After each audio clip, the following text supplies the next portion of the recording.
खुश राहणं हा खरं तर हे प्रश्नच नाहीये. फक्त तिला समजून घेणं हे खूप महत्वाचं आहे. फक्त त्या गोष्टीमुळे काही लोक एक्स्ट्रा मॅरिटल अफेअर्स कडे वळू शकतात. तिला थकवा पण आहे, तिची मधून मधून चिडचिड पण होते, तिला हॉट फ्लॅश पण येतात, तिचे मूड स्विंग्स पण होत आहेत. पण ह्यातले असे कुठले लक्षणे आहेत की जे एक्स्ट्रीम आहेत, हे कसं समजेल महिलेला? आणि सगळ्यात महत्वाचं म्हणजे एक्सरसाइज म्हणजे वॉकिंग. हस्बंडचा किती मोठा रोल असतो? पेरीमेनोपॉज, मेनोपॉज आणि पोस्ट मेनोपॉज. मेनोपॉज नेमकं आहे काय? खरं तर बायकांचा स्वभाव कसा असतो माहितीये का, म्हणजे छोट्या छोट्या गोष्टींनी मोठा इम्पॅक्ट होऊ शकतो. महिलांची जी ब्युटी आहे ती या सगळ्या हॉर्मोन्सवर आहे. मेनोपॉज नंतर सेक्शुअल ड्राईव्ह कमी होते, तर हे खरंच किती कॉमन आहे? महिलेला एवढंच अपेक्षित असतं की मला समजून घ्या, that's it. Sexual drive improve करण्यासाठी असे काही ट्रीटमेंट ऑप्शन्स अवेलेबल आहेत? जेव्हा तुम्ही ड्राय करताय तुमचा वजायनल एरिया, तेव्हा ते फ्रंट टू बॅक या पद्धतीने ते ड्राय करायचं आहे. हॉर्मोनल चेंजेस मेनोपॉजच्या फेज मध्ये नेमके कोणते होतात? या फेज मध्ये वजन वाढणं ही एक सगळ्यात महत्वाची गोष्ट ही घडत असते. मेनोपॉजच्या दरम्यान बायकांनी त्यांच्या इंटिमेट हेल्थची काळजी कशी घेतली पाहिजे? बरेच पेशंट्स येतात, कपल्स होतात की त्यांची एकमेकांबद्दल तक्रार असते. मेंटल सिम्पटम्समुळे पण सेक्शुअल ड्राईव्ह कमी होऊ शकतो का? प्रत्येक बाईने स्वतःचं एक अनालिसिस केलं पाहिजे की मी काय केलं तर मला चांगलं वाटणार आहे. बऱ्याच पेशंट्स मला सांगतात की हो मी रोज अर्धा तास वॉकिंग करते पण तरी वजन नाही कमी होते. नाही होणार आहे कमी. ह्या सगळ्या सिम्पटम्सच्या मागे हॉर्मोनल चेंजेस असतात असं म्हणलं तर जातं. त्यामध्ये सगळ्यात महत्वाचं असतं फायबर्स, प्रोटीन्स, कार्बोहायड्रेट्स आणि फॅट्स. सिम्पटम्स आहेत ते कमी करण्यासाठी असे काय ट्रीटमेंट ऑप्शन्स अवेलेबल आहेत? जो कोणी आत्ता हा पॉडकास्ट बघतोय त्यांनी आत्तापासून तुमच्या मेनोपॉजची तयारी करायला सुरुवात करा.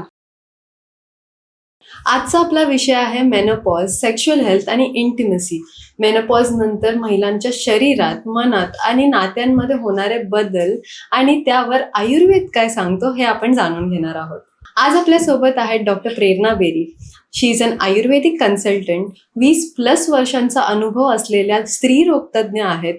स्त्री आरोग्य आणि आयुर्वेद विषयावरती त्यांनी अनेक व्याख्यानं सुद्धा दिलेली आहेत. चला तर मग सुरुवात करू. नमस्कार मॅम. पहिल्यांदा तुमचं खूप खूप स्वागत आहे डिजिडॉक्टर पॉडकास्ट वरती. आपण सरळ प्रश्नांपासून सुरुवात करूया. तर सर्वात आधी तर मेनोपॉज नेमकं आहे काय आणि स्त्रियांनी त्याची तयारी किंवा मानसिक किंवा शारीरिक तयारी कधीपासून सुरुवात केली पाहिजे? मेनोपॉज म्हणजे नेमकं काय हा प्रश्न सगळ्यांनाच पडलेला असतो. कारण आपण म्हणत सगळ्यात महत्वाचं म्हणजे मेनोपॉज हा काही आजार नाही आहे. ही प्रत्येक महिलेच्या आयुष्यात येणारा एक फेज आहे.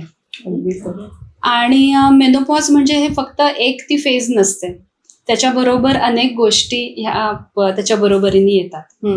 तर मेनोपॉज म्हणजे जनरली सगळ्यांना माहिती असतं ते म्हणजे पाळी बंद होणे म्हणजे मेनोपॉज असा एक समज असतो. अर्थात मेनोपॉज म्हणजे तेच आहे की पाळी तेव्हापासून थांबते, पण त्याच्या आधी आणि नंतर ह्या अनेक गोष्टी ह्या त्याच्या बरोबरीने येतात. करेक्ट. त्यामुळे मेनोपॉज हा खूप मोठा विषय आहे आणि त्याच्याबद्दल खूप माहिती समजा आपण घेतली, अवेअरनेस समजा क्रिएट केला तर ही फेज नेमकी काय आहे हे समजेल आपल्याला. आणि तू दुसरा प्रश्न विचारलास की त्याची तयारी कधीपासून करायची. बरं, आता आपण एखाद्या परीक्षेची तयारी किती दिवस आधीपासून करतो? 1 वर्षभर. करेक्ट. बरोबर. की त्या इयरमध्ये आपण त्या परीक्षेची तयारी ही आपण करत असतो. बरोबर. आता तुझं वय किती आहे? खरं सांगायचं बरं ठीक आहे, तुझं जे काही वय असेल तर प्रत्येक जो कोणी आत्ता हा पॉडकास्ट बघतोय त्यांनी आत्तापासून तुमच्या मेनोपॉजची तयारी करायला सुरुवात करा. कारण काय, जर का तुमचे पिरियड्स हे हेल्दी असतील तर तुमचा मेनोपॉज पण हा चांगला जाणार आहे. तुमच्या पिरियड्समध्ये समजा आता प्रॉब्लेम्स असतील, म्हणजे प्रत्येक पिरियडमध्ये समजा तुम्हाला पोटामध्ये दुखतंय, काही ना काही थकवा, प्रचंड प्रमाणात थकवा आहे किंवा त्याच्या असोसिएटेड बऱ्याच गोष्टी असतात, क्लॉट्स पडतात, PMS आपण ज्याला म्हणतो, प्री मेन्स्ट्रुअल सिंड्रोम, हा जर का जास्त असेल तर नक्कीच तुम्हाला मेनोपॉजमध्ये पण जास्त त्रास होणार आहे. बरं. त्यामुळे तुम्हाला मेनोपॉजची तयारी ही जेव्हापासून तुम्हाला समजते की अरे मला पिरियड्सचा त्रास होतोय तेव्हापासून करा. आणि दुसरी गोष्ट म्हणजे जेव्हा तुम्ही 40शी मध्ये येताय तेव्हापासून तर नक्कीच तुम्हाला मेनोपॉजची तयारी ही केलीच पाहिजे. करेक्ट. जो मेनोपॉजचा कॉन्सेप्ट आहे तो म्हणजे पाळी बंद होणं. बरोबर. पण नेमका हे सगळ्यांनाच माहिती की पाळी बंद झालं की मेनोपॉज झालं, पण त्याचा नेमका शरीरावरती आणि मानसिकरित्या कसा परिणाम होतो? बापरे, हा एवढा मोठा विषय आहे. आणि ज्यांना 40च्या पुढे काही ना काही पाळीचे त्रास हे सुरू होतात, त्यांचं असं ते डोक्यात असतं, चला आता मेनोपॉज हा आपल्याला येणार आणि त्याचाच हा परिणाम आपल्याला हा दिसतोय. करेक्ट. तर शारीरिक आणि मानसिक दोनही पातळ्यांवरती खूप मोठा बदल हा प्रत्येक स्त्रीला हा दिसायला लागतो. अर्थात प्रत्येक स्त्रीला नाही, पण आजकाल ह्या खूप जणांना दिसायला लागतो. अगदी फार थोडे असतील की ज्यांचा मेनोपॉज किंवा हा जो काही पिरियड आहे हा अगदी छान आनंदाने शांततेत गेलाय. पण शारीरिक, मानसिक, भावनिक ह्या तीनही पातळ्यांवरती आपल्याला वेगवेगळे बदल हे शरीरामध्ये दिसायला लागतात. बरं. तर आपण जेव्हा शारीरिक पातळ्यांवरती म्हणू तेव्हा सगळ्यात महत्वाचं म्हणजे जे सगळ्यांना माहिती आहे ते म्हणजे hot flush. Correct. Hot flush म्हणजे एक पटकन, म्हणजे आपण AC मध्ये पण बसलेलो आहोत, तिथेही त्या महिलेला घाम येणार, 5 ते 7 मिनिटं, मॅक्स 10 मिनिटं तो घाम राहणार आणि ते पुन्हा आपोआप तो घाम जो आहे हा जाणार, किंवा एकदम गरम होणं, घाम येणं या पद्धतीने हे होतं. आणि हे जे आहे हे जेव्हा दिवसातून 20 ते 30 वेळा होईल तेव्हा तू विचार कर, म्हणजे ती कुठल्या कंडिशन मधून ती स्त्री ही जाईल. ओके. आणि शारीरिक पातळ्यांवर खूप वेगवेगळे आपल्याला बघायला मिळतात.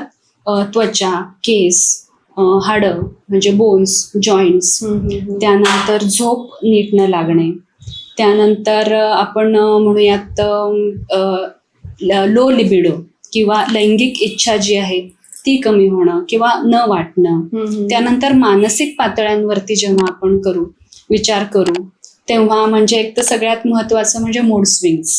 याबद्दल पण खूप बोललं जातं, म्हणजे ह्याच बद्दल जास्त बोललं जातं आणि याची बऱ्याच रील्स मध्ये थट्टा पण केली जाते की मूड स्विंग्स ह्या गोष्टीची. करेक्ट. पण ते मूड स्विंग्स हे खरंच असतात आणि त्याचा त्या महिलेला त्रास होत असतो. मूड स्विंग्स हे सगळ्यात महत्वाचं.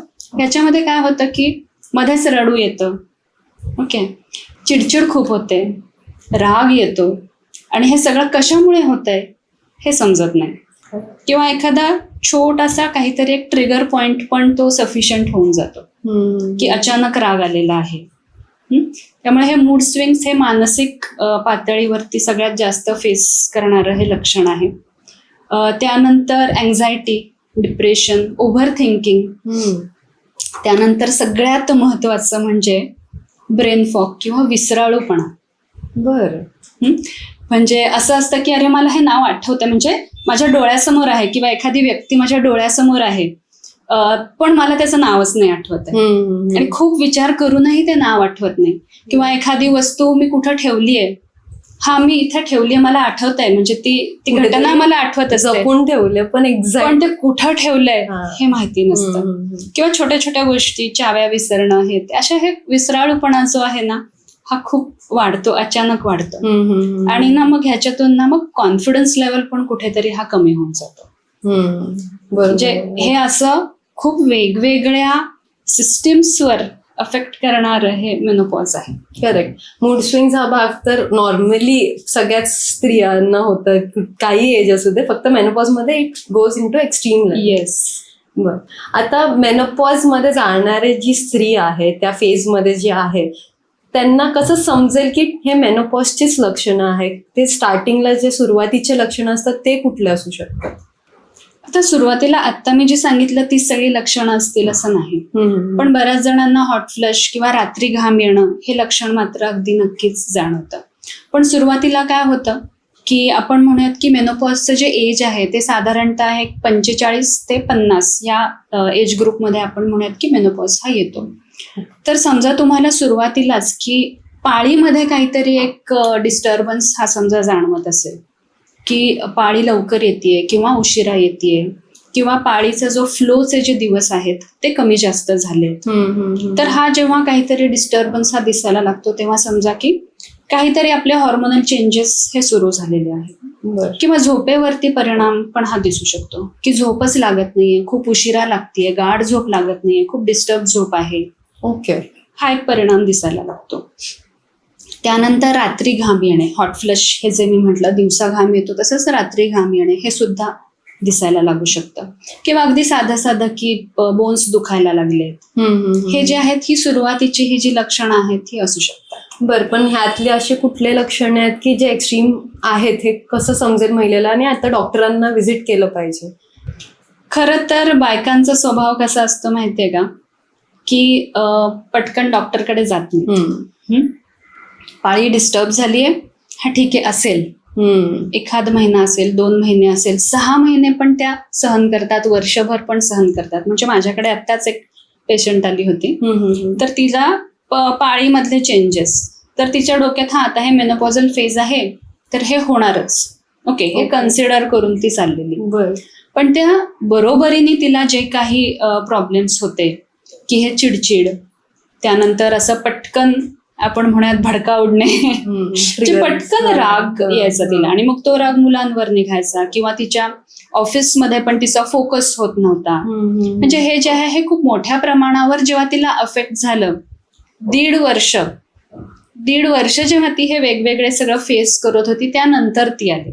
बापरे. म्हणजे असा स्वभाव हा बायकांचा असतो की त्या लगेच डॉक्टरकडे जात नाही. त्यामुळे मी नेहमी सांगत असते, तुम्हाला अगदी बारीक सारीक जरी चेंजेस दिसले की या महिन्यात पाळीमध्ये काहीतरी चेंजेस आहेत, 2 महिने आहेत, तर तुम्ही लगेचच जा डॉक्टरला कन्सल्ट करा की नक्की हे काय होतंय, ह्याच्यासाठी मी काय. कारण जेव्हा तुम्ही डॉक्टरकडे जाता तेव्हा डॉक्टर ही पूर्ण हिस्ट्री घेतात तुमची.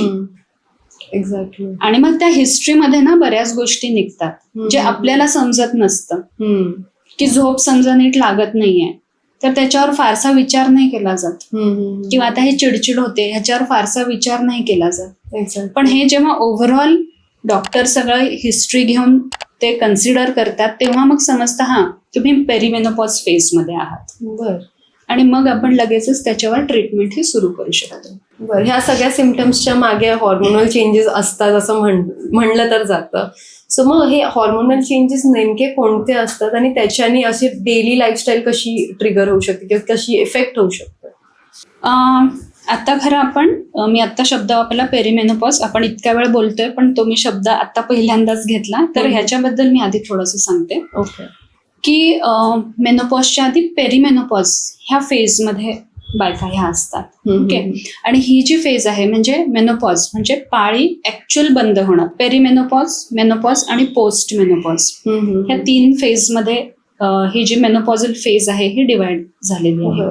तर पेरिमेनोपॉज म्हणजे साधारणतः 2 ते 8 वर्ष, एवढ्या मोठ्या काळामध्ये आत्ताची जी मी सगळी लक्षणं सांगितली, शारीरिक, मानसिक, भावनिक, ही या 2 ते 8 वर्ष महिला ती फेस करू शकते. हा झाला पेरिमेनोपॉझल फेज.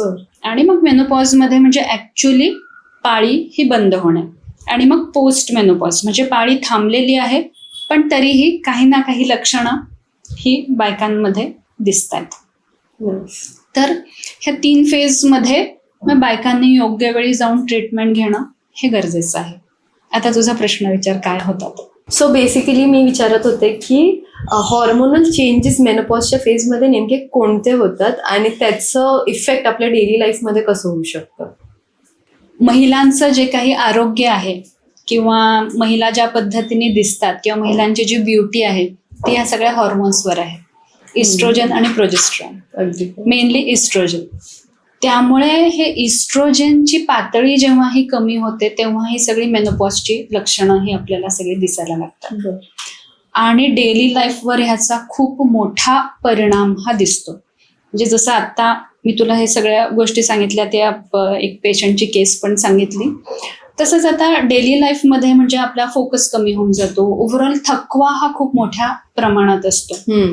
म्हणजे रात्रभरात 7 ते 8 तास झोप होऊनही सकाळी त्या स्त्रीला थकवा हा असू शकतो.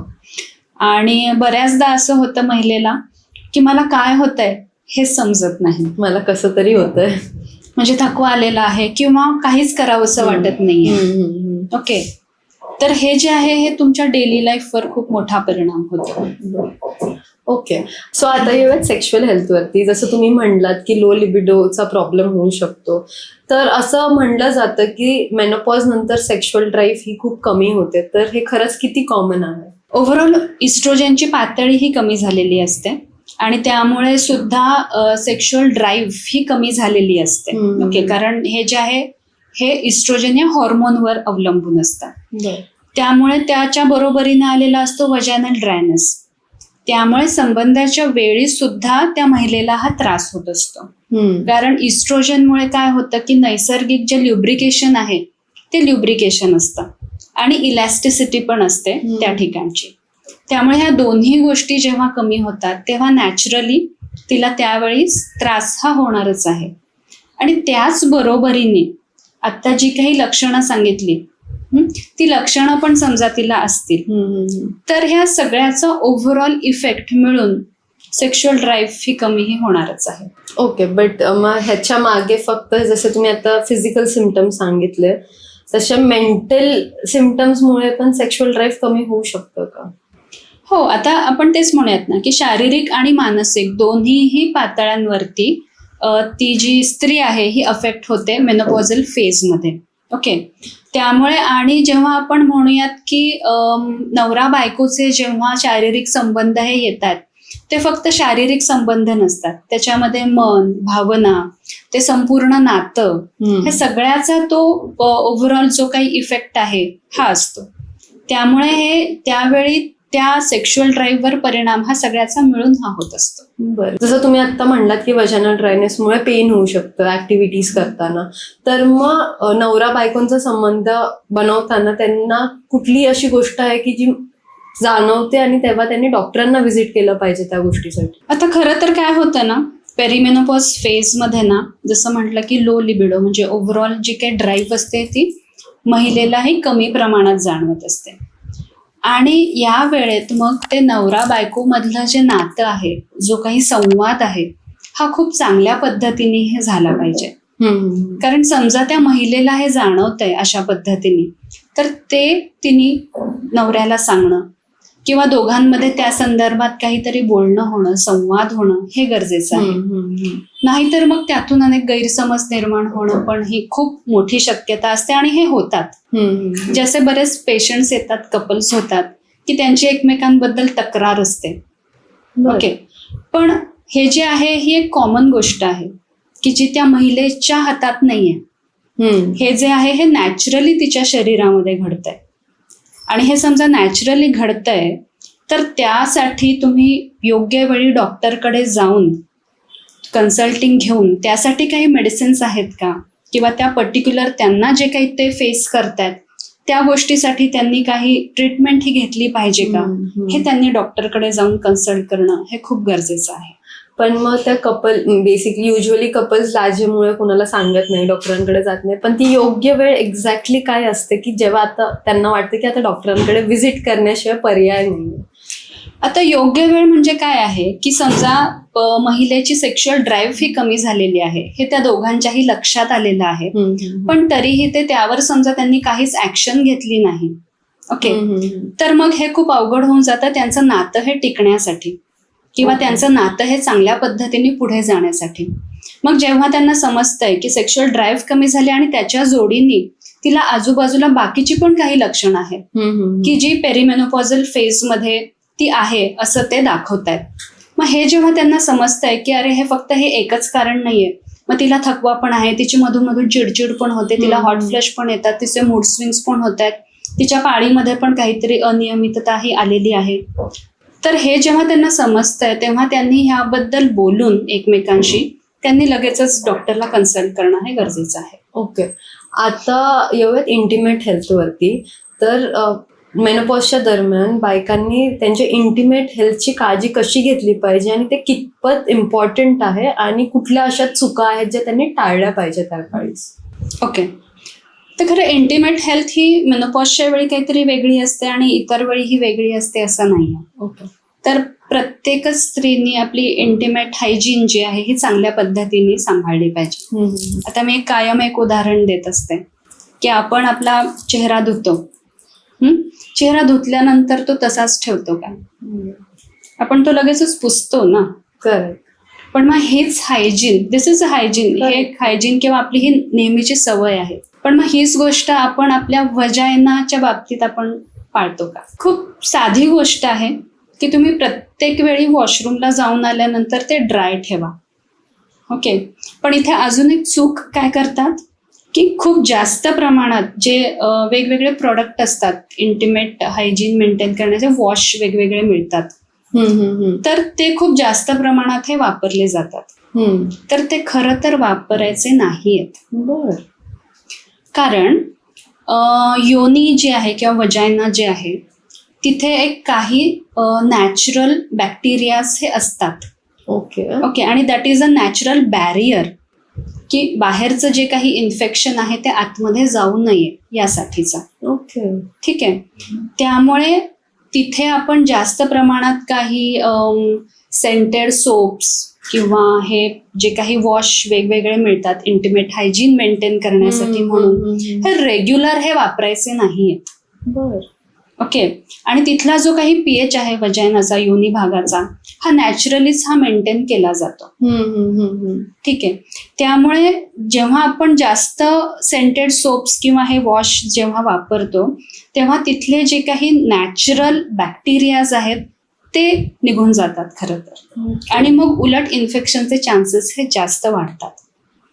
ओके. त्यामुळे हे जे काही वॉश आहेत ना, हे फक्त जेव्हा तुम्हाला खूप काहीतरी त्रास आहेत, म्हणजे ज्याला आपण जळजळ होते किंवा खूप जास्त प्रमाणात तिथे लालसरपणा असतो, इन्फ्लमेशन असतं, तेव्हा ते थोड्या काळासाठी वापरणं, ते पण डॉक्टरला कन्सल्ट करून, तेवढंच अपेक्षित आहे. पण हे रोजच्या वापरासाठी नाही. रोज फक्त साध्या कोमट पाण्याने, ज्याला फारसा सेंट नाहीये, ओके, फार कमी केमिकल्स आहेत, असे सोप्स वापरणं एवढंच रेकमेंडेड आहे. बट ही किती मोठी गोष्ट आहे हो. की ऍडव्हर्टाइजमेंट मध्ये ज्या प्रकारे प्रमोट केल्या जातात गोष्टी, वी वॉश वगैरे, येस. तर ऍक्च्युली नॉर्मल बायकांमध्ये ते आहे की ठीक आहे, चला हायजीन मेंटेन करण्यासाठी ही गोष्ट आपण वापरू, आणि रोज वापरली जाते. एक्झॅक्टली. आणि त्यामुळे उलट ते इन्फेक्शन वाढण्याचे चान्सेस असतात, कारण पीएच बदलून जातो. This is such a big thing honestly. Okay. So मग हे जे युरिन इन्फेक्शन्स वगैरे होतात महिलांना त्या दरम्यान किंवा आफ्टर मेनोपॉज, ह्या गोष्टी जास्त दिसल्या जातात, युरिन इन्फेक्शन, UTIचे प्रॉब्लेम्स, तर मग ह्याची काळजी कशी घेतली पाहिजे आधीपासून? काही कॉमन सिम्पटम आहे आणि how to take it ahead? म्हणजे आता जसं सांगितलं तसंच आधी, म्हणजे आपण जे काही लक्षणं बघितली आहेत की हॉर्मोनल इम्बॅलन्समुळे सुद्धा युरिन इन्फेक्शन हे वाढू शकतं. ओके. त्यानंतर हॉर्मोनल इम्बॅलन्समुळे आपली इम्युनिटी सुद्धा कमी होऊन जाते, डाऊन येऊन जाते. ओके. त्यामुळे सुद्धा युरिन इन्फेक्शन हे वाढू शकतं. त्यानंतर पाण्याचं प्रमाण, समजा हायड्रेशनचं प्रमाण हे कमी असेल, चांगल्या पद्धतीने हायड्रेशन मेंटेन केलं नाही तरी सुद्धा युरिन इन्फेक्शन हे वारंवार होऊ शकतं. त्यानंतर आता मगाशी हायजीनच्या वेळेस एक गोष्ट माझी सांगायची राहिली, ती इथे UTI साठी खूप इम्पॉर्टंट आहे. ते म्हणजे जेव्हा तुम्ही वॉश करताय किंवा जेव्हा तुम्ही ड्राय करताय तुमचा वजायनल एरिया, तेव्हा ते फ्रंट टू बॅक या पद्धतीने ते ड्राय करायचं आहे किंवा वॉश करायचं आहे. बॅक टू फ्रंट या पद्धतीने नाही करायचं आहे. ओके. बॅक टू फ्रंट समजा केलं तर ते इन्फेक्शन जे आहे ते आतमध्ये जाण्याची शक्यता असते. ओके. त्यामुळे हे सुद्धा तुमचं UTI किंवा योनी मार्गाचं जे इन्फेक्शन आहे ते कमी करण्यासाठी ही गोष्ट पण महत्वाची आहे. अगदी खरं. ओके. सो हे युरिन इन्फेक्शन प्रिव्हेंट करण्यासाठी पण हेल्पफुल होऊ शकते. येस, नक्कीच. आता ह्या सगळ्या गोष्टी जेव्हा एका बाईला होत असतात मेनोपॉजच्या दरम्यान, त्याच्यामध्ये नवरा बायकोच्या नात्यामध्ये किती फरक पडू शकतो, किती परिणाम होऊ शकतो? खूप मोठा खूप मोठा परिणाम होऊ शकतो. कारण समजा नवरा बायकोमध्ये याबद्दल काही बोलणंच झालं नाही किंवा ती महिला एकटीच समजा सफर करत राहिली तिच्या ह्या लक्षणांबरोबर, तर एकतर तिच्यामध्ये हे येतं की अरे मला कुणी समजूनच घेत नाहीये. आणि नवऱ्याच्या बाबतीत असं होतं की अरे हिला नक्की होतंय काय हे त्यालाही समजत नसतं. त्यामुळे ह्या दोघांमध्ये संवाद होणं हे खूप गरजेचं आहे की नक्की काय होतंय. आणि नक्की काय होतंय हे एक, आणि दुसरं म्हणजे ह्याचं डायग्नोसिस डॉक्टरकडे जाऊन त्यांनी केलं पाहिजे, आणि तरच ते जे नातं आहे त्यांचं ते नातं चांगलं राहू शकतं. आणि यामध्ये खरं तर नवऱ्याचा सहभाग हा खूप मोठ्या प्रमाणात अपेक्षित आहे. कारण समजा इन जनरल आपण आतापर्यंतच बघितलं की 40-45 हे वय आलेलं आहे त्या स्त्रीचं. आतापर्यंत तिने खूप वेगवेगळे रोल्स हे केलेले असतात.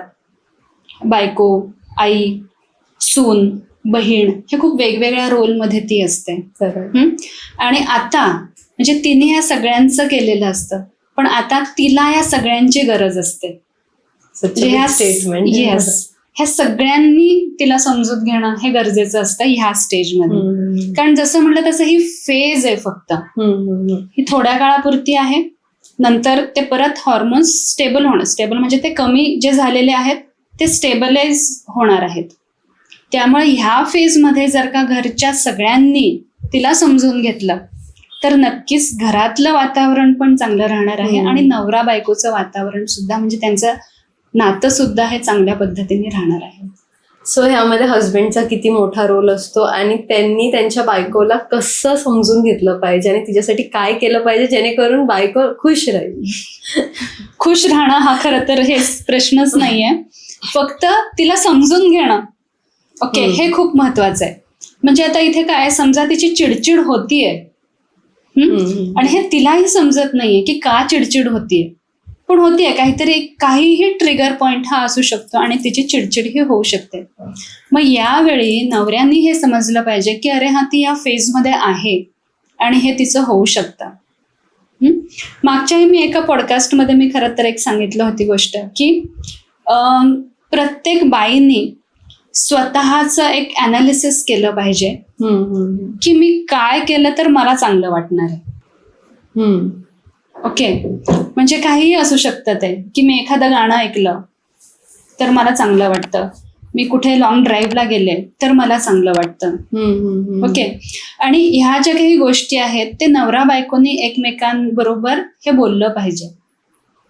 आणि मग तिथे नवऱ्याचा हा रोल येतो की समजा तिची आत्ता चिडचिड होते, समजा ती आत्ता डिप्रेस आहे, समजा तिला आत्ता अँझायटी आहे, तिचा मूड खराब आहे, मूड स्विंग्स आहेत, तिला रडू येत आहे. ओके, तर मग अशा वेळी त्यांनी एक स्टेप घेतली पाहिजे की चला आता हिला हे आवडतं ना, किंवा हिला हा एखादा पदार्थ आवडतो ना, हा आपण करूयात. ओके, तर ते नातं हे चांगलं राहणार आहे, आणि तर तिचे जे काही लक्षणं आहेत, मानसिक भावनिक लक्षणं, ही कमी व्हायला मदत होणार आहे. करेक्ट, म्हणजे छोट्या छोट्या गोष्टींनी मोठा इम्पॅक्ट होऊ शकतो ऍक्च्युली. म्हणजे इथे ना खरं महिलेला एवढंच अपेक्षित असतं की मला समजून घ्या, दॅट्स इट, बाकी काहीही नको असतं. सो मॅम, बऱ्याच वेळा सेक्शुअल डिस्टन्स ह्या सगळ्या कारणांमुळे वाढू शकतो, तर मग ह्या फक्त त्या गोष्टीमुळे काही लोक एक्स्ट्रा मॅरिटल अफेअर्सकडे वळू शकतात का? असे काही पेशंट्स तुमच्याकडे आलेले आहेत, तुमचा अनुभव यात असं काय आहे, आणि डॉक्टर म्हणून तुम्ही त्याच्याकडे कसं पाहता? ओके, खरं तर ना म्हणजे नातं टिकण्यासाठी फक्त काही आपली शारीरिक गरजच असते फक्त एवढीच असं नाही. कारण नातं जे काही असतं ते एकतर इतक्या वर्षांचं असतं, आणि त्यामध्ये आपलं शरीर, मन, भावना, सगळं इतर नातेवाईक हे सगळे त्याच्यामध्ये इन्व्हॉल्व्ह असतात. त्यामुळे फक्त आपली सेक्शुअल डिझायर ती महिलेची कमी झालेली आहे त्यामुळे लगेचच एक्स्ट्रा मॅरिटल अफेअर होऊ शकतं असं अजिबात नाहीये. पण कदाचित असं होण्याची पण शक्यता असते की जसं मी आत्ता म्हटलं की पुरुषांनी महिलेला हे समजून घेतलं पाहिजे. मग कदाचित असं होऊ शकतं की ती तिचं काहीतरी शेअरिंग हे कोणाकडे तरी करते, अशी होण्याची ही नक्कीच शक्यता आहे. पण आपण त्याला लगेच एक्स्ट्रा मॅरिटल अफेअर असं आपण त्याला लेबल हे नाही लावू शकत, किंवा पुरुषांच्या बाबतीतही असं काही होण्याची शक्यता असू शकते. पण हे जसे ही एक फेज आहे तशी कदाचित ही नवरा बायको किंवा मेल फिमेल ही दोघाही हे वेगवेगळ्या फेजमधून हे जात असतात, आणि ते ह्या फेजमधून आयुष्यात पहिल्यांदाच जात असतात. ओके, त्यामुळे हे कदाचित हे कॉम्प्लिकेशन्स होण्याची शक्यता असू शकते, नाही मी नाही म्हणत. पण मी पुन्हा तेच म्हटलं की ह्या फेज ही लवकर ओळखून महिला ही कुठल्या सगळ्या लक्षणांमधून जातीये हे दोघांनीही लवकर ओळखून त्यावर संवाद साधणे नातं हे आपलं कसं चांगलं होईल ह्यासाठी काहीतरी सोल्युशन्स काढणे, मार्ग काढणे आणि डॉक्टरांचा सल्ला घेणे हे खूप गरजेचं आहे. आता आपण जी चर्चा केली की एवढ्या सगळ्या गोष्टी होतात एका महिलेच्या आयुष्यामध्ये, त्या 2 ते 8 वर्षाच्या फेजमध्ये इतक्या सगळ्या गोष्टी महिला फेस करत असते, तर हे सगळं जे सिम्पटम्स आहेत ते कमी करण्यासाठी असे काय ट्रीटमेंट ऑप्शन्स अवेलेबल आहेत? ट्रीटमेंट तर नक्कीच आहे त्याच्यासाठी आणि आयुर्वेदामध्ये खूपच चांगली ट्रीटमेंट आहे. पण मी नेहमी हे सजेस्ट करते की फक्त ट्रीटमेंट, औषधं ह्याच्याकडे तुम्ही जाऊ नका. तुम्ही एक होलिस्टिक अप्रोच समजा ठेवला तर नक्कीच ह्याच्यावर आपण जास्त चांगल्या पद्धतीने ही लक्षणं जी आहेत ही कमी करू शकतो. मग जेव्हा आपण होलिस्टिक अप्रोच म्हणतो तेव्हा मग त्याच्यामध्ये येतं मेन म्हणजे लाईफस्टाईल तुम्हाला सुधारली, तुमची स्ट्रेस लेवल कमी केली तर नक्कीच आपण मेनोपॉज किंवा पेरीमेनोपॉझल फेज जी आहे ती चांगल्या पद्धतीने आपण ती घालवू शकतो. तर आता याच्यामध्ये सगळ्यात महत्त्वाच्या गोष्टी असतात. पहिलं म्हणजे आहार, डाएट मधले चेंजेस. त्यानंतर दुसरी गोष्ट येते, कारण ह्या फेजमध्ये वजन वाढणं ही एक सगळ्यात महत्त्वाची गोष्ट ही घडत असते. ओके, जे शारीरिक समस्यांमध्ये वजन वाढणं आणि 2 ते 8 वर्षाच्या काळामध्ये 2 ते 8 किलो वजन किंवा त्याच्यापेक्षा जास्त वजन सुद्धा वाढू शकतं. बर, ओके. त्यामुळे तुमची लाईफस्टाईल सुधारणं हे खूप गरजेचं आहे. कारण मेनोपॉझल फेज मध्ये नॅचरलीच हे होत असतं की तुमचं मसल मास हे कमी झालंय, जे स्नायू जे आहेत तुमचे हे कमकुवत झालेत आणि मेद म्हणजे फॅट्स हे वाढतात. हे नॅचरलीच होत असतं, कारण इस्ट्रोजनचं जे काही प्रमाण कमी होतं त्यामुळे मग हे तुमच्या शारीरिक मानसिक लक्षणांवर तुम्ही होलिस्टिक अप्रोच ठेवा. त्यामध्ये पहिलं येतं डाएट, दुसरं येतं म्हणजे तुमची झोप तुम्ही चांगल्या पद्धतीने सुधारली पाहिजे. ओके, म्हणजे एक तर वेळेवर झोपलं पाहिजे. म्हणजे गाढ झोप तुम्हाला समजा येत नसेल तर त्याच्यासाठी तुम्हाला योग्य ती ट्रीटमेंट पण घेतली पाहिजे. त्यानंतर स्ट्रेस लेवल कमी करणं किंवा स्ट्रेस लेवल मॅनेज करणं हे खूप गरजेचं आहे. तुमचं समजा वजन वाढत असेल तर ते वाढणाऱ्या वजनावर योग्य ते औषधं घेणं किंवा योग्य ते चेंजेस करणं. ठीक आहे. आणि ह्याच्यानंतर सगळ्यात शेवटी आता आयुर्वेदिक मेडिसिन्स आहेत, पंचकर्म आहे. ह्या सगळ्यांचा समजा तुम्ही अगदी व्यवस्थितपणे काम केलं ह्याच्यावर तर तुमचं हे पेरीमेनोपॉझल फेज जी आहे ही चांगली जाईल आणि तुम्ही चांगल्या पद्धतीने मेनोपॉजकडे जाल. ओके. आणि सेक्शुअल ड्राईव्ह इम्प्रूव्ह करण्यासाठी किंवा लो लिबिडो हे इम्प्रूव्ह करण्यासाठी असे काही ट्रीटमेंट ऑप्शन्स अवेलेबल आहेत? आता जेव्हा आपण म्हणतो की सेक्शुअल ड्राईव्ह हे काही आपण वेगळं नाही करू शकत. ठीक आहे. जी काही शारीरिक मानसिक लक्षणं आहेत ती सगळी एकमेकांमध्ये अडकलेली असतात. असं नाहीये की ह्याच्यावरती एक वेगळी ट्रीटमेंट, शारीरिक लक्षणांवर वेगळी ट्रीटमेंट, मानसिक लक्षणांवर वेगळी ट्रीटमेंट, असं नाहीये. तर इथे मी तेच म्हटलं, होलिस्टिक अप्रोच ठेवला तर सगळ्याच गोष्टी ह्या तुमच्या सुधारणार आहेत. मग डाएटमध्ये काय केलं पाहिजे तर बॅलन्स डाएट हा शब्द ऐकलेला असतो सगळ्यांनीच, पण म्हणजे नक्की काय आणि काय केलं पाहिजे हे माहिती नसतं. तर अगदी थोडक्यात सांगते, डाएट मधले आपण काय चेंजेस केले पाहिजे. त्यामध्ये सगळ्यात महत्वाचं असतं की फायबर्स, प्रोटीन्स, कार्बोहायड्रेट्स आणि फॅट्स. ओके. फायबर्सचं प्रमाण हे जेवणामध्ये 50% पाहिजे. 50% म्हणजे खरं तर खूप होतं. आणि फायबर्स म्हणजे नुसतं आपल्याला वाटतं की फायबर्स म्हणजे काहीतरी सॅलड खाणं, तर तसं नाहीये. फायबर्स जेव्हा म्हणतो तेव्हा त्याच्यामध्ये पालेभाज्या, फळभाज्या, सॅलड्स, फ्रुट्स, चटण्या सगळा भाग येतो. त्यामुळे 50% फायबर्स असं जेव्हा आपण म्हणतोय तेव्हा 1 वाटी पालेभाजी, 1 वाटी फळभाजी आणि 1 वाटी तुम्ही सॅलड किंवा कोशिंबीर हे समजा घेतलं तर तुमचा तो 50% भाग जो आहे हा नक्कीच तो कव्हर होऊन जाईल. ओके. त्यानंतर येते आपले प्रोटीन्स हे पाहिजेत 25%. ओके. मग इथे तुम्ही व्हेज असाल तर स्प्राउट्स घ्या, डाळ आहे, वरण आहे, हे 25% येऊ शकतं. किंवा नॉनव्हेज, मग तिथं एग्स आणि इतर नॉनव्हेज मधलं जे काही तुम्ही खात असाल ते तिथं 25% ते येऊ शकतं. आणि मग येतं कार्बोहायड्रेट्स, ते पण 25%. मग ह्याच्यामध्ये सगळ्यात महत्वाचं असतं की 2 कार्बोहायड्रेट्स तुम्ही एका वेळी खाऊ नका. ओके. म्हणजे भाकरी किंवा पोळी हे एका वेळी एकच, म्हणजे भाकरी आणि भात हे दोन्ही एका वेळी नाही खायचं, बर किंवा पोळी आणि भात हे दोन्ही एका वेळी नाही खायचं. बर म्हणजे एका वेळी तुम्ही एकतर फक्त पोळी किंवा भाकरी खा किंवा भात खा, ओके तो कार्बोहायड्रेट्स असंच आपण त्याला कन्सिडर करणार. ओके ओके आणि ह्याच्यामध्ये सगळ्यात महत्वाचं म्हणजे वेगवेगळ्या चटण्या ऍड करणं हे खूप गरजेचं आहे. मग तिथे जवस, कारळे, त्यानंतर तीळ, ह्याच्या चटण्या हे खूप चांगलं काम करतात तुमच्या इस्ट्रोजनसाठी पण, म्हणजे ओमेगा 3 साठी पण. त्याच्यातून ऑइल्स पण मिळतात की ज्याचा पेरिमेनोपॉझल फेजवर चांगला परिणाम होतो. ओके. जसं तुम्ही म्हणलात की महिलांचं वेट गेन खूप जास्त होतं मेनोपॉजच्या वेळेस. जर हा डाएट फॉलो केला तर त्यांच्या वेट लॉस जर्नीमध्ये का पर्टिक्युलरली त्यांनी वेट लॉस कसं करायला हवं त्या काळामध्ये, तर ह्याच्याबद्दल काय सांगाल तुम्ही? पुन्हा वेट लॉस हे फक्त डाएट करून होणार नाही. ही जी फेज आहे ना, ह्या फेजमध्ये डाएट बरोबर exercise equally important, equally. Okay. आणि सगळ्यात महत्वाचं म्हणजे एक्सरसाइज म्हणजे वॉकिंग नाही. बऱ्याच पेशंट्स मला सांगतात की हो मी रोज अर्धा तास वॉकिंग करते पण तरी वजन नाही कमी होते. नाही होणार आहे कमी. एक्झॅक्टली. वॉकिंगने काय होतं, तुमचा मूड एकतर छान राहतो, मुवमेंट मिळते पूर्ण शरीराला. ओके. मूड इम्प्रूव्ह व्हायला खूप चांगली मदत होते. बर ओके. वॉकिंगनी तुम्हाला पूर्ण शरीराला हा व्यायाम होतो थोडाफार, पण एस्पेशली पेरिमेनोपॉज आणि मेनोपॉज फेज मध्ये तुम्हाला स्ट्रेंथ ट्रेनिंग लागतं. बर. वजन उचलून करायचे एक्सरसाइज, जिम एक्सरसाइजेस.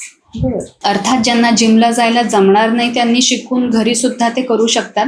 कारण जिमला जाऊन आपल्याला काय 50-100 किलो वजन नाही उचलायचं. ओके. इथे आपल्याला मसल्सना आपल्याला चांगलं ट्रेन करायचं. ओके. मग ह्याच्यासाठी तुम्ही घरी सुद्धा करू शकता. अगदी 1 किलो 2 किलो 5 किलो एवढे वजन उचलून सुद्धा तुम्ही रोजच्या रोज एक्सरसाइज हे तुम्ही करू शकता. किंवा आजकाल बरेच वेगवेगळ्या गोष्टी पण अवेलेबल आहेत. थेराबँड्स आहेत, ते पण तुम्ही वापरू शकता.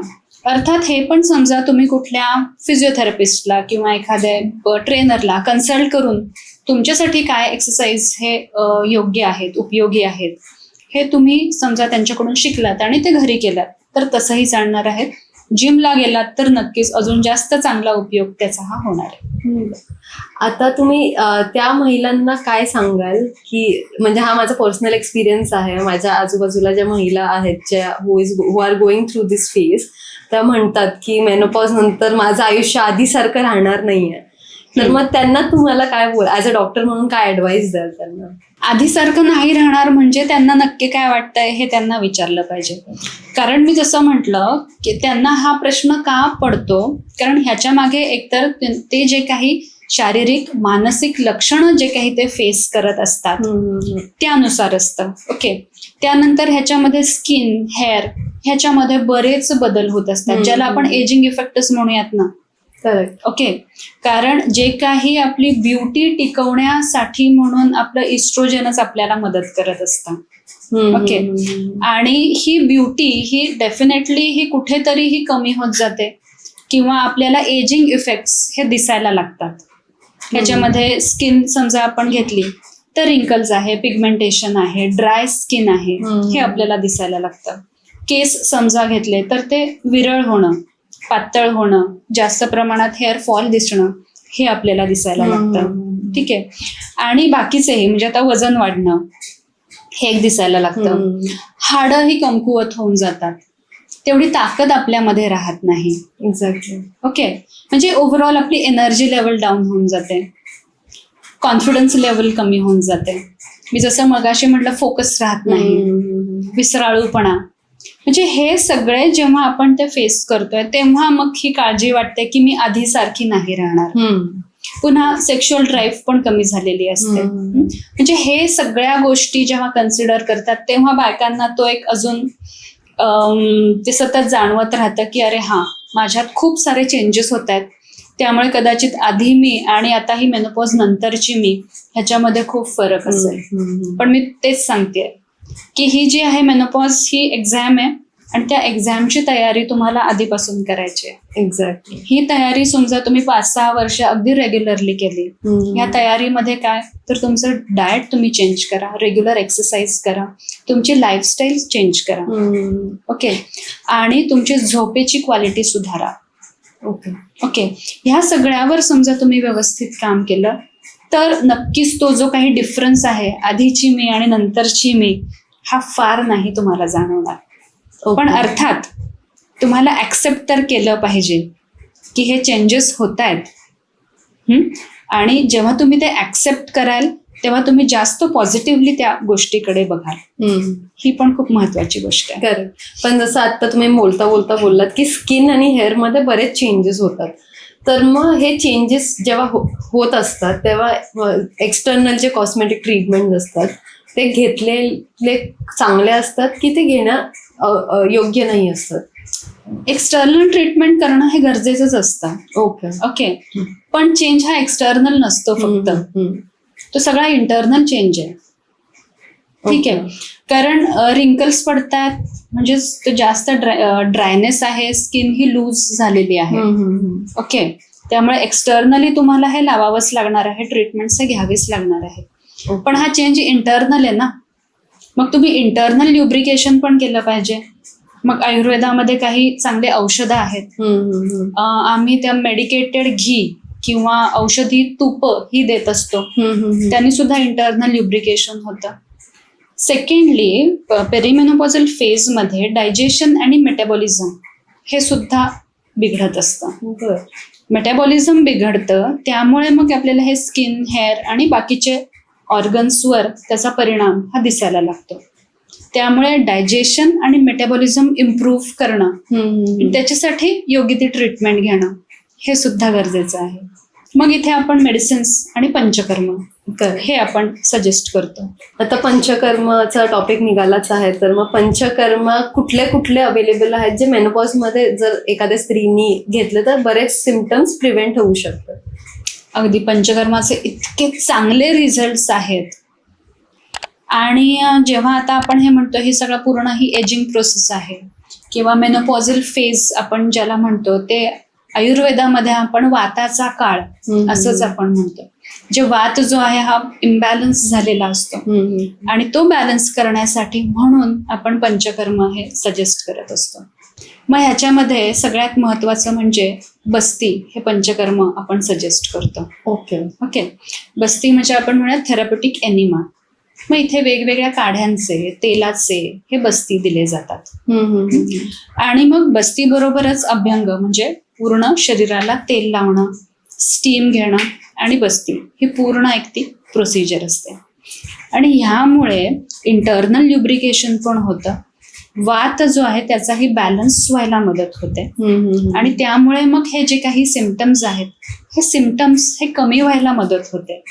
एजिंग प्रोसेस जी आहे ही डेफिनेटली तुम्ही एक 3-4 वर्षांनी तुम्ही ही डिले करू शकता, किंवा ती जी स्किन आणि हेअरवर होणारे जे काही परिणाम आहेत हे नक्कीच तुम्हाला कमी झालेले हे दिसून येतात.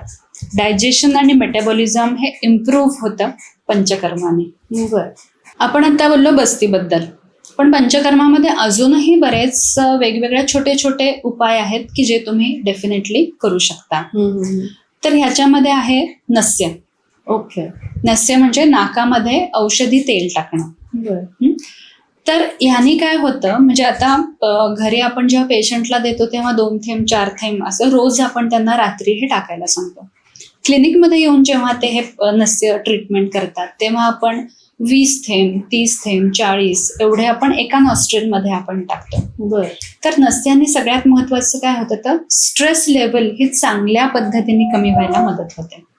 आणि नस्य जे आहे हे नस्याने तुमचं स्किनचा ग्लो सुद्धा वाढायला मदत होते. म्हणजे स्ट्रेस लेवल पण कमी झाली त्यामुळे सुद्धा तो ग्लो वाढणार आहे. आणि हे जे काही ड्रायनेस आणि इतर जे काही एजिंग इफेक्ट जे आहेत ते सुद्धा नस्याने कमी व्हायला मदत होते. हेअरवर सुद्धा केसां गळणे, केस विरळ होणे ह्याच्यासाठी सुद्धा नस्य हा चांगला उपाय आहे. अर्थात प्रत्येक पेशंटनुसार कुठलं तेल वापरायचं हे वेगवेगळं असू शकतं, कारण प्रत्येक पेशंट, त्याची प्रकृती, त्या पेशंटची मेडिकल हिस्ट्री ही वेगवेगळी असू शकते. त्यामुळे आपण तेलही वेगवेगळी वापरतो. त्यानंतर अजून एक खूप छान ब्युटीसाठी म्हणून आहे की ज्याला जे फेमस केलंय बऱ्याच सेलिब्रिटीजने, ऑइल पुलिंग. ओके, म्हणजे तोंडामध्ये मेडिकेटेड ऑइल हे थोडा वेळ ठेवणं, that is Okay. Oil pulling. Okay. त्याला कवल गंडूश असं म्हणतो आपण आयुर्वेदामध्ये, बरं. पंचकर्मामध्ये. ओके. तर हे जे आहे गरम कोमट पाणी घ्यायचं आहे, त्याच्यामध्ये काही औषधी तेल आहेत वेगवेगळी, एक एरिमेदादी तेल म्हणून आहे किंवा अजून वेगवेगळी तेल आहेत, यष्टी तेल आहे. तर हे जे काही तेल आहे हे त्याच्यामध्ये टाकून ते तुम्ही तोंडामध्ये ते पूर्ण पाणी आणि ते तेल असं भरून घ्यायचंय. ओके, म्हणजे ते तोंड जे आहे ते या पद्धतीने जेव्हा आपण फुगवतो आतमध्ये ते थोडा वेळ ठेवतो, त्याचा जो काही इंटरनल ल्युब्रिकेशन आणि त्याचा जो काही इफेक्ट आहे तो तुमच्या मग स्किनवर पण आणि ओरल हायजीनसाठी पण, दातांच्या आरोग्यासाठी पण ते चांगलं आहे आणि तुमच्या फेससाठी पण, स्किनसाठी पण ते खूप चांगलं आहे. वाव. बर. हेच या पंचकर्मा केल्याने काही साईड इफेक्ट्स वगैरे होऊ शकतात का? नाही, पंचकर्माने साईड इफेक्ट होत नाही. फक्त तुम्ही योग्य त्या डॉक्टरकडे जा तर तुम्हाला साईड इफेक्ट हे होणार नाहीत. आणि तुमची म्हणजे जो काही तुम्ही नेहमी फॅमिली डॉक्टर म्हणूयात ज्या आयुर्वेदिक डॉक्टरकडे जाता, कारण तुमची पूर्ण हिस्ट्री घेतली जाते आणि त्यानुसार तुम्हाला पंचकर्मा हे सजेस्ट केलं जातं. पण मग आता हे जर पंचकर्माचे ट्रीटमेंट घ्यायचे असतील, कधी कोणी कुठल्या डॉक्टरकडे व्हिजिट केलं नसेल आयुर्वेदिक, तर कुठल्या गोष्टी बघितल्या पाहिजे, काय क्वालिफिकेशन्स बघितले पाहिजे आणि मग व्हिजिट केलं पाहिजे डॉक्टरांकडे? क्वालिफिकेशन म्हणजे आता आयुर्वेदिक डॉक्टर असणं, त्याची डिग्री बघणं हे गरजेचं आहे. आणि कधीच व्हिजिट जरी केलं नसेल तरी तुम्ही कोणाच्या रेकमेंडेशननी किंवा तुम्ही ओळखीच्या कुठल्या तुमच्या डॉक्टरकडे समजा गेलात तर तुमची पूर्ण आधी हिस्ट्री घेतली जाते. म्हणजे आता आमच्याकडे कुठलाही समजा पिंपल्सचा जरी कोणी पेशंट आला ना तरी आपण पूर्ण हिस्ट्री घेतो, की म्हणजे झोप येते का, पोट साफ राहतं का, खाण्याचं रुटीन कसं आहे, ऍसिडिटी आहे का, म्हणजे हे सगळ्या गोष्टी ह्या विचारून आपण, जे पिंपल झालं की हा एक पॅक द्या किंवा वरती काहीतरी लावायला द्या असं नसतं. पण कुठल्याही गोष्टीचं कारण जे आहे हे इंटरनली असतं. आणि जेव्हा पूर्ण हिस्ट्री घेतो तेव्हा मग आपल्याला ते कारण जे आहे ते समजायला मदत होते. त्यामुळे तुम्हाला मेनोपॉझल फेजमध्ये जेव्हा तुम्ही पंचकर्म घ्यायला किंवा कुठली पण ट्रीटमेंट घ्यायला जेव्हा तुम्ही जाताय तेव्हा योग्य डॉक्टरकडे जाऊन तुम्ही किंवा डिग्री बघा किंवा त्याचे काय आजकाल रिव्ह्यूज बघतात ओळखीतून गेलं तर जास्त चांगलं. आणि पूर्ण हिस्ट्री घेऊनच मग ते डॉक्टर तुम्हाला पूर्ण डायटरी तुमचे काय चेंजेस आहेत हे सुद्धा प्रत्येक आयुर्वेदिक डॉक्टर हा सांगत असतो. त्यामुळे मग ती होलिस्टिक ट्रीटमेंट होऊन तुम्हाला चांगले रिझल्ट मिळतात. ओके. आणि शेवटी मला हा एक प्रश्न विचारायचा आहे की तुम्ही जे बाई मेनोपॉजच्या फेजमध्ये जात असेल तर त्यांच्या घरातल्यांना, त्यांच्या हस्बंडला, त्यांच्या मुलांना, त्यांच्या सासू सासऱ्यांना काय सल्ला द्याल, काय ॲडवाईस द्याल? तो एक फायनल क्वेश्चन असेल.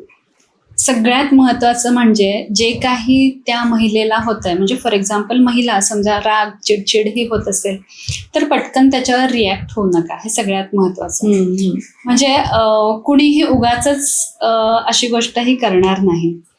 समजून घ्या, समजून घेणं हे सगळ्यात जास्त महत्वाचं आहे. ऐकून घ्या, रिॲक्ट होऊ नका, रिस्पॉन्ड करा. किंवा फक्त ऐकून घेणं एवढं जरी केलं तरी ते बास होऊन जाईल. आणि संपूर्ण फॅमिलीनी सपोर्ट करणं या फेजमध्ये हे खूप गरजेचं आहे. थँक्यू सो मच मॅम, तुम्ही वेळ काढून तुमचा इथे आमच्यासोबत आज आलात. Thank you so much for joining us today. Thank you.